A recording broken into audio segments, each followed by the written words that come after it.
He leaned in close, his breath sour with whiskey, his words sharper than the knife on the wedding table. If it wasn't for pity, no one would have invited you. 17 years since he'd thrown me out, and still his voice carried the same venom, same sneer, same satisfaction in trying to cut me down. I didn't answer, I just sipped my wine. Let him believe he'd landed the blow, because the real strike was still waiting. I was 13 when he told me to leave, said I was weak, said I'd never amount to anything. He shoved me onto the porch with nothing but a duffel bag and the clothes on my back. My mother stood in the doorway, silent, like a shadow that refused to move. I walked into the night alone, slept on couches, worked jobs no one wanted, fought for every inch of survival. And in that fight, I found something my father never expected: discipline. At 18, I signed a paper that would change my life: the Army. While he poured drinks at bars, I was learning strategy, resilience, and control. Every rank I earned, every stripe on my uniform was a step further away from the boy he'd discarded. By 30, I was a soldier men followed. By 40, a leader other leaders listened to. And by 45, I had a title carved in stone: Major General. He never knew, not until tonight. When I walked into the reception hall, heads turned. Old classmates, neighbors, even my brother's friends, they saw a man they didn't recognize. Tailored uniform under the dress blues, posture straight, calm, commanding. But my father saw only the boy he'd broken. That's what narcissists do. They stay stuck in their own past. So when he spat those words, I didn't flinch.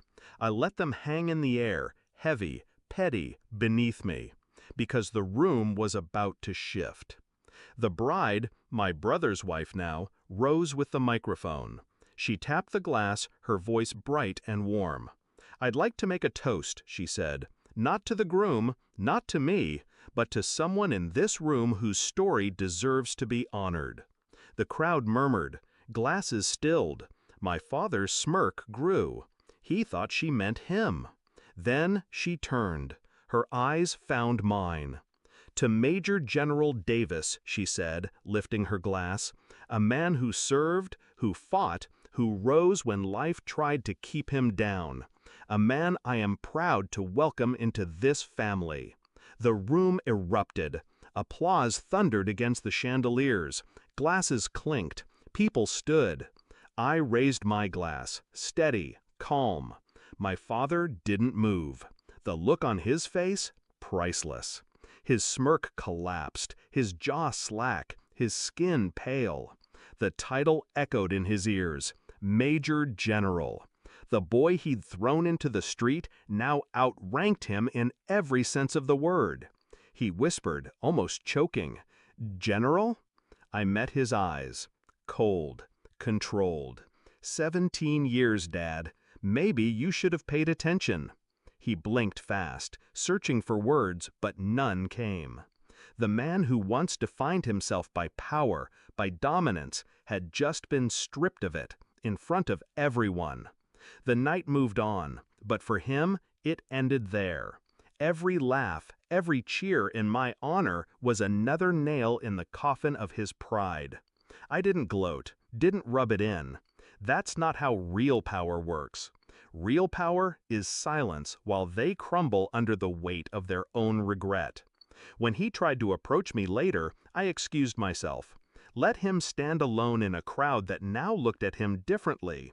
No longer the patriarch, just the bitter man who'd kicked out a future general. As I drove away that night, uniform jacket folded neatly beside me, I thought back to the porch 17 years ago. His words had been meant to destroy me. Instead, they became fuel. He gave me nothing, and from nothing, I built everything.